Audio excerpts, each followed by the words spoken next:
Beyond technical, competitive gaming. Ladies and gentlemen, boys and girls, welcome back to Beyond Technical. So I thought I would just talk today because everybody loves just listening to me talk. Don't worry, there's some cool footage coming up because I'm going to talk about something that I think is rather cool in the fighting game community. Today I got to go to the Capcom Razor tournament for the Capcom Invitational. I don't know, there's a lot of associated words. I'm not going to lie, it kind of gets all boggled in my mind eventually. Anyways, I went to this place called Dart something, like Dart Games or Dartstream. That was it, Dartstream. So I went down to Dartstream, and they've got this cool little basement set up. So pretty much what you'll see through some video that's going to overlay as I go here. They've got like a downstairs section that's like 3 setups in the corner, and then just like a nice little table for viewing. Then they have like 2 arcade machines that actually have individual monitors, which I think is probably the coolest thing that I've ever played on so far. You kind of get your own screen to look at. And it makes like having your opponent and your peripherals a little less of an issue. Like they're kind of just off to the side and you just look at your screen.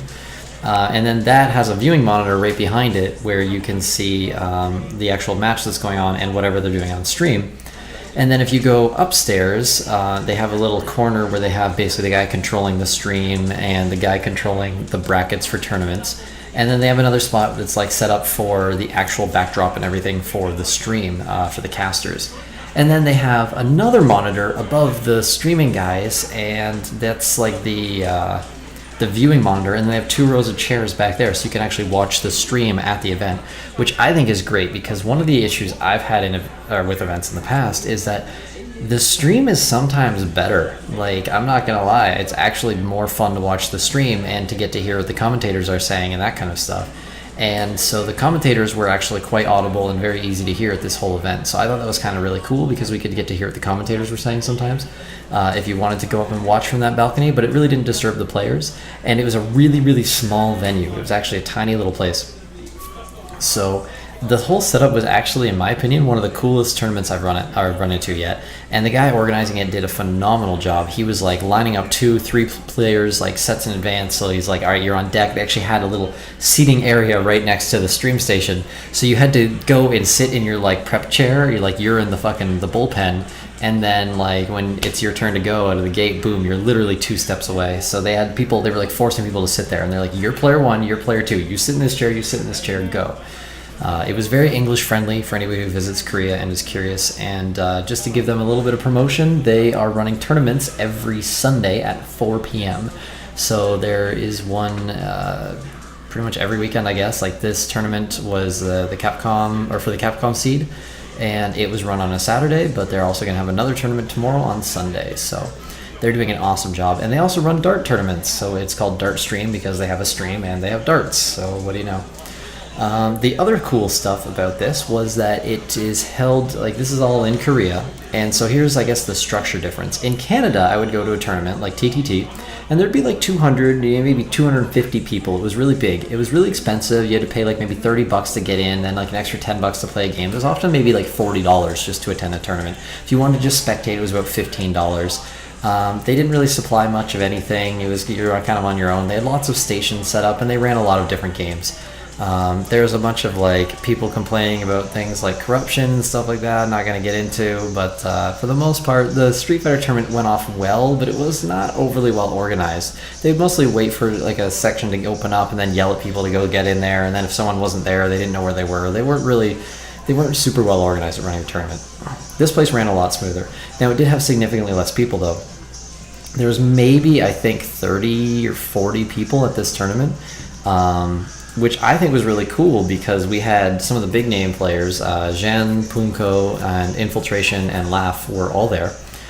Infiltration was not playing though. He's already seated, so I think he might have been stepping out, so he wasn't going to potentially take a spot from somebody else. But he was around the whole day and talking to everybody, everything like that. And Zhen came, he won the tournament, spoiler alert, for people who don't know. I know you're supposed to say spoiler alert before you reveal information, but suck it. And Punko came in 2nd place, so that was kind of to be expected. I think they kicked our asses. It's for my own personal go at it. I 2-0'd my first match, and then I got 0-2 against me for the next two. I did not play very well. I really wanted to pull out the new Rose, but I don't feel confident doing that yet because I still have a few combos I drop way too often. So I went back to my Balrog, who I haven't played in a little while.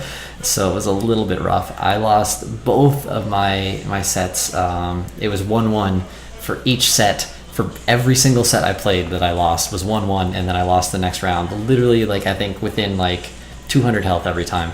So I was really, really close to getting through those other two matches, but I just didn't quite pull it out. So everybody there was really phenomenal. There's not a big Street Fighter scene in Korea. It's actually rather small. So because you get this small scene, it actually feels more like a tight-knit community.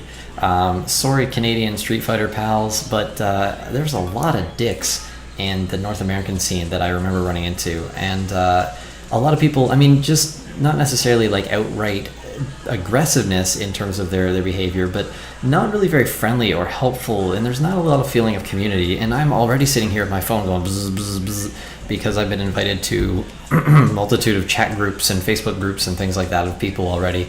And I mean, I don't even speak Korean, so there's like half the group there couldn't even talk to me. Everybody's really, really cool, and I really look forward to being part of the fighting game community in this country a little bit more from here on out. So I think that's enough of me yammering. You guys want to probably see some Street Fighter, and I got the finals that I captured today. So you've gotten a look at the event. Now let's check out Jian and Punko having a match with their very classical characters, Seth and Gen. Alright, so it's a little bit blue. I wasn't really able to do a lot of color correction while I was recording here, but you get what you get. I think it's still a pretty good shot of the actual match, other than a little wavering around on my end.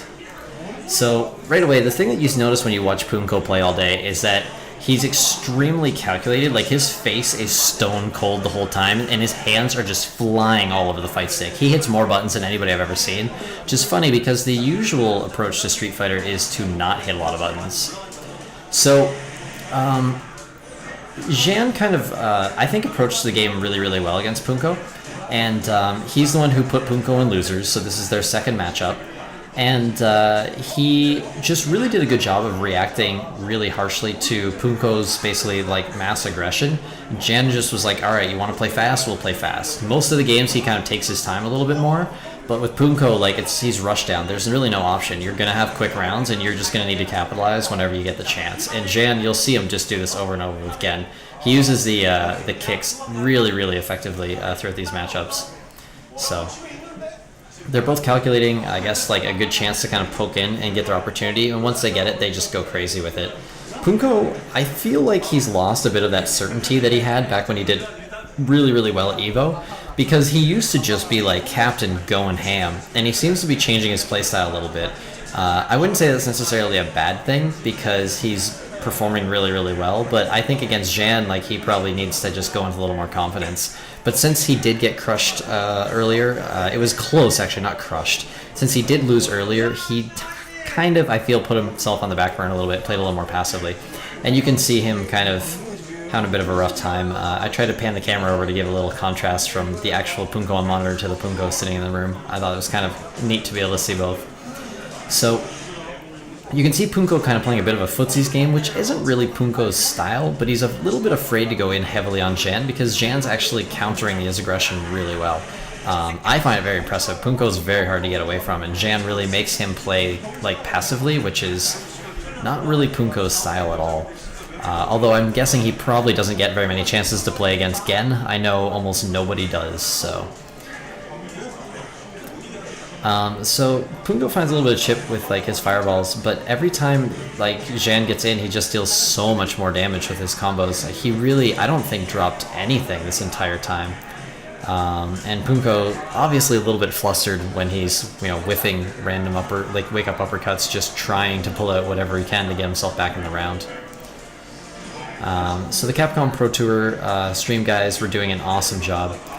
And the other thing that I really noticed Punko got shut off with was his suck-in that Seth does. Every time he was pulling in Jan, a lot of times Jan was actually just opening up with like with a jab and then going into his own combo, and that's really not a really good idea because Seth has the advantage after that. But as long as he was blocking, he just felt like, it was safe to just do whatever. Usually people get sucked in, and then it allows Seth to kind of go into a vortex. And once he shut that down on Punko, it kind of left him a little scared. And that little corner trick that Punko just went for there, where he bounces off him after the wake up, he did that to Jan earlier, and you can see that he's already kind of corrected that mistake of getting caught up in that, which I think is pretty impressive because, like, when someone does a trick to you one time and you automatically fix it for later rounds, that's a huge correction. This tournament had an absolutely massive amount of really phenomenal players for how many people were there. And Punko and Jan still just dominated. Like, it was amazing to watch these guys look like high-tier professionals and then just get shut down when they played these two guys. They are clearly in a league of their own, except, maybe if Infiltration was playing, he could have given them a pretty good run for their money.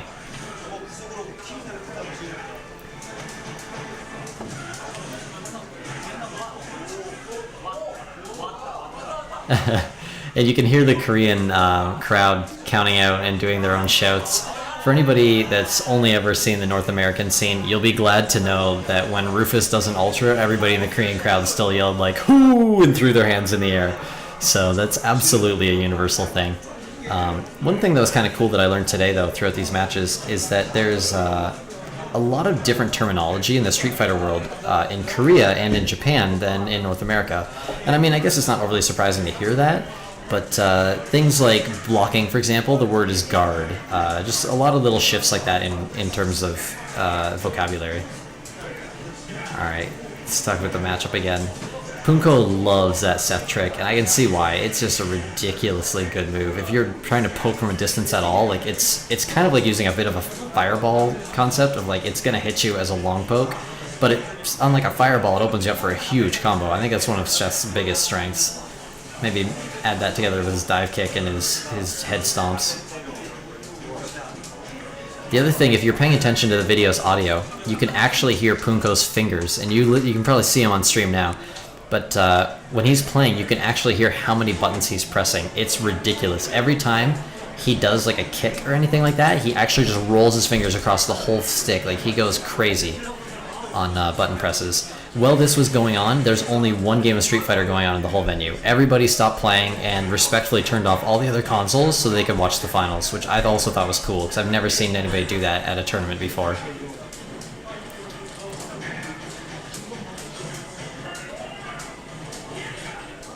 Jen goes for the Ultra, but he gets stuffed with the Fireball. And every time somebody pulled off a really tight link or something, the guys all clearly knew their frame data and would kind of, and go kind of nuts. One of the things that I think creates a little bit more interest in the Korean scene is that people are extremely vocal. Like, anytime anything happens, there's a lot of noise getting generated. And that goes for StarCraft, Street Fighter, anything that I've watched so far here. But the reason that Korean casters scream and yell so much is because it's just part of their culture. Anytime something like surprising happens, that noise is just absolutely expected, and that everybody seems to do it. And North Americans definitely we don't have that. So, all right. So Punko brings back one round against Jan and starts looking like he might be pulling something off here, but it's really an uphill battle for him. It's very risky. Pulling off his very classical Punko uppercuts, and just playing phenomenally well. I mean, both of these guys put on a great match because they really weren't making any sort of major mistakes, which is really impressive for anybody who really knows Street Fighter. If you're a little bit newer, it might not seem that great, but it's really hard to not mess up combos ever.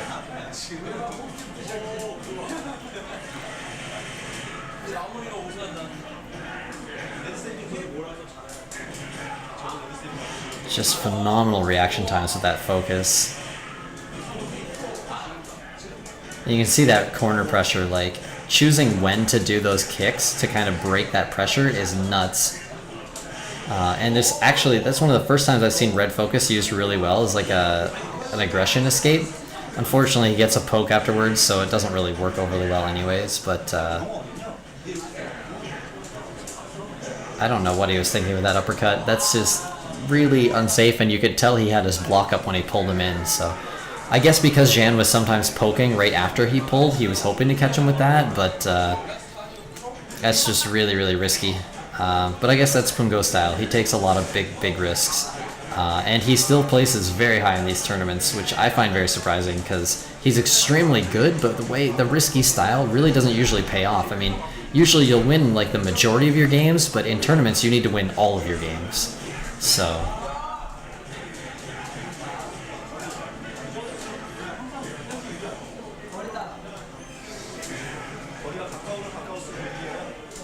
I think for most players, the big struggle with fighting pros of this tier is just their absolute immense speed at reacting and moving through situations.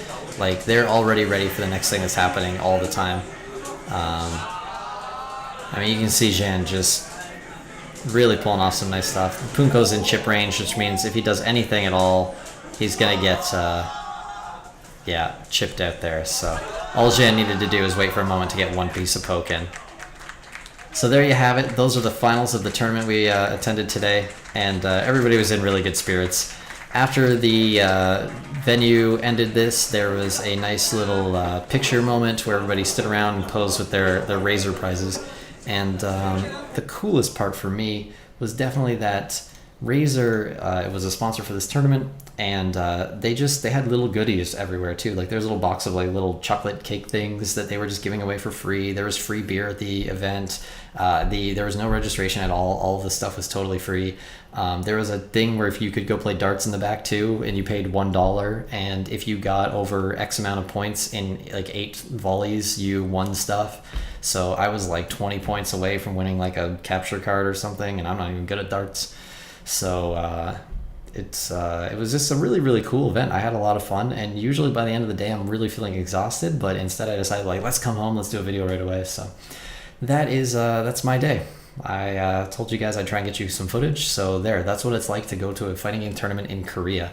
I plan on trying to do more of these, but this one's probably the highest profile event that's going to be around here for a little while. So thank you guys very much for watching.